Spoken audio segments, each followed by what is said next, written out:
మనమంతా ఈ భౌతిక ప్రపంచంలో మన పనుల్లో మునిగిపోయి ఉంటాం కదా. మరి ఇలాంటి బిజీ లైఫ్లో ఉంటూనే ఆ దైవిక స్వరంతో భగవంతునితో కనెక్ట్ అవ్వడం సాధ్యమేనా? అసలు ఆ అతీంద్రియ సంభాషణను వినడం ఎలా? రండి, ఈరోజు మనం దీని గురించే లోతుగా తెలుసుకుందాం. సరే, అసలు విషయంలోకొస్తే మనందరి మదిలో మెదిలే ముఖ్యమైన ప్రశ్న ఇదే. మనం ఈ కంటికి కనిపించే భౌతిక శరీరంలో ఉన్నాం, కానీ సూక్ష్మలోకంలో ఉండే పరమాత్మ మాటలను వినగలమా? అది నిజంగా సాధ్యమయ్యే పనేనా? ఈ ప్రశ్నకు సమాధానం వెతకడమే మన ఈ ప్రయాణం. అయితే ఈ సంభాషణలో ఒక పెద్ద రహస్యం దాగి ఉంది. అదేంటంటే, ఇది ఇద్దరు మనుషుల మధ్య, అంటే రెండు భౌతిక శరీరాల మధ్య జరిగే సంభాషణ కాదు, అస్సలు కాదు.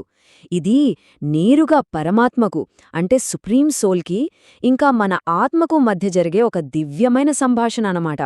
మరి దీన్ని పూర్తిగా అర్థం చేసుకోవాలంటే మనం ముందుగా ఆత్మకి శరీరానికి మధ్య ఉన్న తేడా ఏంటో క్లియర్గా తెలుసుకోవాలి.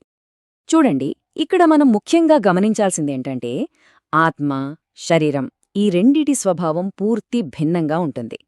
ఆత్మ అనేది శాశ్వతమైనది, దానికి నాశనం లేదు, అది ఒక శక్తి స్వరూపం, నిరాకారం. కాని మనమున్న ఈ శరీరం, ఇది తాత్కాలికం, ఏదో ఒకరోజు నశించిపోతుంది. సింపుల్గా చెప్పాలంటే, ఆత్మ మన అసలైన స్వరూపం, మన నిజమైన ఐడెంటిటీ.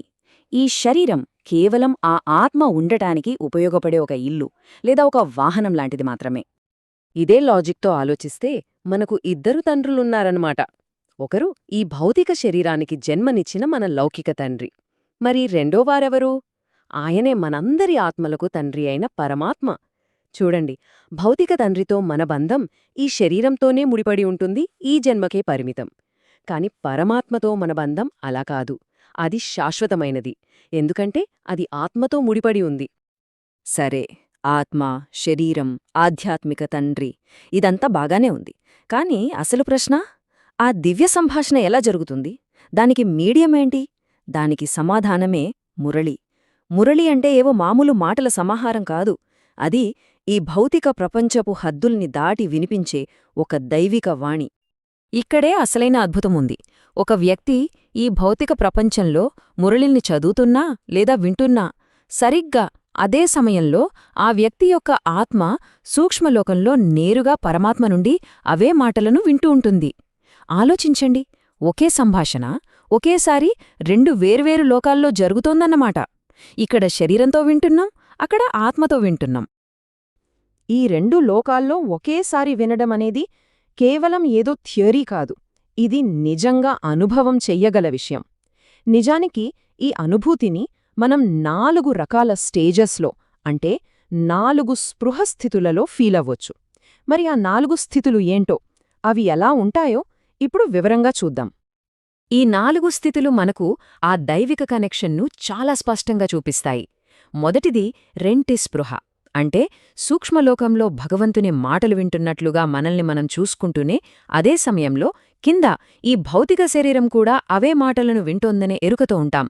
ఇక రెండవ స్థితి సూక్ష్మలోకంలో లీనమవ్వడం. ఇందులో పూర్తిగా సూక్ష్మలోకంలోనే ఉంటాం. మళ్లీ శరీర స్పృహలోకి వచ్చాకే ఓహో, నేనిక్కడ మురళి చదువుతున్నానా అని తెలుస్తుంది. మూడవది ద్వంద్వస్పృహ. ఇక్కడ భౌతిక, సూక్ష్మలోకాలలో రెండింట్లోనూ ఒకేసారి ఉన్నామనే పూర్తి స్పృహ ఉంటుంది. ఇక చివరిగా 4వది భౌతిక ఆనందం. ఇందులో మనం కేవలం ఈ భౌతిక ప్రపంచంలోనే వింటున్నా కూడా మన ఆత్మిక స్థితి చాలా ఉన్నతంగా ఉండటం వల్ల చెప్పలేనంత ఆనందాన్ని, పరమాత్మతో ఒక పవర్ఫుల్ కనెక్షన్ని అనుభూతి చెందుతాం. మరి ఈ అద్భుతమైన స్థితులను అనుభవం చెయ్యాలంటే ఏం చెయ్యాలి? ఆ దివ్యవాణిని వినాలంటే మార్గమేంటి? దానికి ఒక ప్రాక్టికల్ పద్ధతి ఉంది. ఆ పద్ధతే రాజయోగం. మనం ముందు అడిగిన ఎలా అనే ప్రశ్నకు సమాధానం ఇదే. రాజయోగం అంటే ఏంటి? సింపుల్గా చెప్పాలంటే ఇది దివ్యజ్ఞానం ఆధారంగా మన ఆలోచనలని మలుచుకుని వాటి ద్వారా పరమాత్మతో ఒక మానసిక అనుబంధాన్ని, అంటే యోగాన్ని ఏర్పరచుకోవడం, మనసుతో కనెక్ట్ అవ్వడమన్నమాట. దీనికి మనం చెయ్యాల్సింది మన ఆలోచనా విధానాన్ని మార్చుకోవడమే. అదెలాగంటే, ముందుగా మురళిని రోజూ క్రమం తప్పకుండా వినాలి లేదా చదవాలి. ఆ తర్వాత మనసులో నిరంతరం నేను ఈ శరీరాన్ని కాదు, నేనొక ఆత్మను అనే ఆలోచనను స్థిరంగా ఉంచుకోవాలి. పరమాత్మే మన నిజమైన ఆధ్యాత్మిక తండ్రి అని గుర్తించాలి. మన ప్రతి ఆలోచన మురళీ జ్ఞానం మీద ఆధారపడి ఉండాలి. అన్నిటికన్నా ముఖ్యంగా ఏకాగ్రతను కాపాడుకోవాలి. ఎందుకంటే మనం కొంచెం పరధ్యానంలో ఉన్నా మాయ అంటే దుర్గుణాలు లోపలికి వచ్చేస్తాయి. అంటే మొత్తంగా చూస్తే ఈ ప్రయాణమంతా మన స్పృహను మార్చుకోవడమే. నేను ఈ శరీరాన్ని అనే దేహ అభిమానం నుండి నేనొక శాశ్వతమైన పవిత్రమైన ఆత్మను అనే ఆత్మస్పృహలోకి మారడమే అసలైన లక్ష్యం. ఇక్కడే ఒక అద్భుతమైన మాటుంది. మనం సూక్ష్మలోకంలో వినేది భగవంతుని శక్తివంతమైన నిశ్శబ్దపు ధ్వనులు.